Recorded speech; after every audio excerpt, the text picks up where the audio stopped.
Locally, I guess here in the Hat, you're considered the area's Mr. Baseball. I'm wondering what do you think about that reference? I've played ball for a long time. I don't know if I'm Mr. Baseball. There's I think guys like Lovell McDonnell and Drew Miller could give me a good run for that title. I guess also you have a pretty good passion for the sport of baseball. Kind of where does that come from? I'd say a lot of it comes from my dad played, and I remember seeing an old black and white of him. He used to play for the Unity Cardinals, was actually a part of this league. And my brothers all played baseball. We were all kind of baseball, hockey, golf guys. And baseball is just one of those things. I like the feel of hitting the ball hard, and stuck with it and was lucky enough to get a chance to keep playing as long as I did. Yeah. Just growing up, what players did you look up to? Wade Boggs, Mike Greenwell. I was a big Boston Red Sox fan. But I also liked watching the Jays because that's really who we were kind of forced to watch growing up. So, you know, Devon White, you know, Joe Carter, guys like that. I really liked watching those guys as well. Yeah, I guess you kind of picked some pretty good hitters there. Just kind of why'd you pick why all the hitters there? I liked hitting, and you know, one of my buddies growing up, we would write our lineups and play wiffle ball, and half my team that I would pick, we'd have our teams actually written up.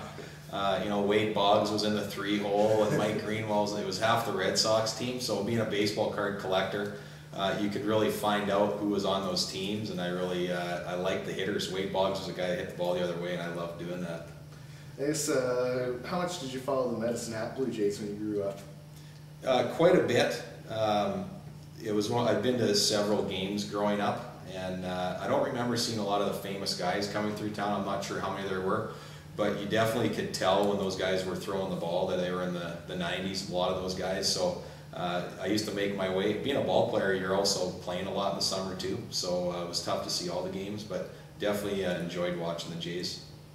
I guess when the MLB Blue Jays were in their heyday winning 2 World Series titles, how much did that influence your love for the sport? It was awesome because we played those guys in Medicine Hat in '94. So it was neat meeting those guys, Juan Guzman and all those guys, John Olerud. So being a kid who was 17, 18, even though you're a ball player, you're still awestruck when you see those guys, and some of them are only 5 years older than you. So it was exciting to have that take place in Medicine Hat. I actually was thinking, jump off topic a little bit, think about that game. Do you remember when Hubie Schlenker called Olerud out on strikes?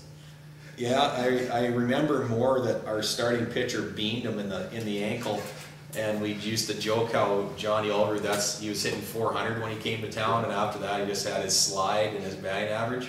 But you know, we always talk about how we beat those guys that game, so that was our claim to fame. I guess what was your favorite baseball movie? Oh, I'll tell you what, we watched For Love of the Game on the bus the other day. Bull Durham is the classic. Field of Dreams is a classic. The Natural, I'd say, is one growing up. I was a left-hand thrower, left-hand hitter, and the big star in that was a lefty-lefty. So it's tough. You know, I've seen each one of those movies probably 15, 20 times. For Love of the Game, I've only seen probably 3 times. Yeah. Actually, thinking of baseball movies, I guess how accurate is Bull Durham in depicting life in the minors? It's pretty close. I mean, those bus trips and, you know, just all that kicking around the minor leagues, and guys, I don't know how many guys set off sprinkler systems to try and get a day off, you know, and get a rain out. But, you know, it's like any sport or any profession. You're going to have kind of those, the eccentrics involved in the sports that kind of push the limits of it. Oh, man. I guess what was it like to be selected by the Los Angeles Dodgers in the 1994 MLB draft? It was exciting. I didn't even know until my old high school coach, Coach Slosher, let me know, because I went so far in the draft that I wasn't even listed in the news on it. So I didn't believe him when I first heard it. And you know, being drafted, most guys don't even get signed; they get drafted. So I think the big excitement was actually signing towards the end of that summer in August after doing well with the national team. You know, they originally said they weren't going to sign me, and then they said, "Hey, you know what? We'll give you a shot." As you still hold the Pioneer League record, I checked it out for most home runs in a season at 23. It's still there, I guess. How do you reflect on that, Mark, when you said it with the Hat Blue Jays? You know what? I can't really revel in it because we don't have a Pioneer League team here anymore. You know, I could have sat in the stands and got on the power hitters and said they aren't even close. But yeah, it's something that I'll cherish. It's something that I think my minor league career was always kind of reminded towards when I was interviewed, going to different teams. They always brought up that season. you know, being in that season, I didn't know it was that great of a season. But it's one of those things where looking back now, I was, you know, I got some pitches to hit and got lucky a few times. Oh man, I guess thinking overall for the sport of baseball, because of course you had the steroid era there. Do you think the steroid era is over for the sport?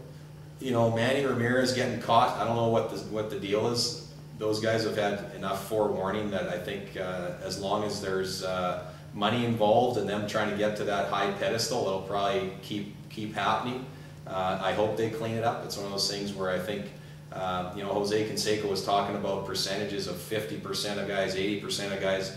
Me being in it in the minors, I didn't know there was that much going on, so I really don't know now because I'm out of the game at that level. But it'll be interesting to see how, you know, the shape of players comes in the next 5-10 years. I guess so. One thing you noticed, I think home runs were down to their lowest level since '93. So right, that might be a sign they might be catching up with that, or. Well, I'd say so. I mean, there's definitely going to be a deterrent for a lot of those guys. It was very surprising to hear Manny Ramirez.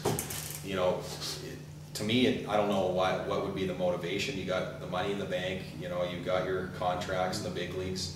I guess he's just trying to keep up with the young, strong guys. So I'm interested. I want to see the curve on the home runs, how it goes over the next 5-10 years, and see what happens, and if they get back to some small ball with middle infielders and that sort of thing.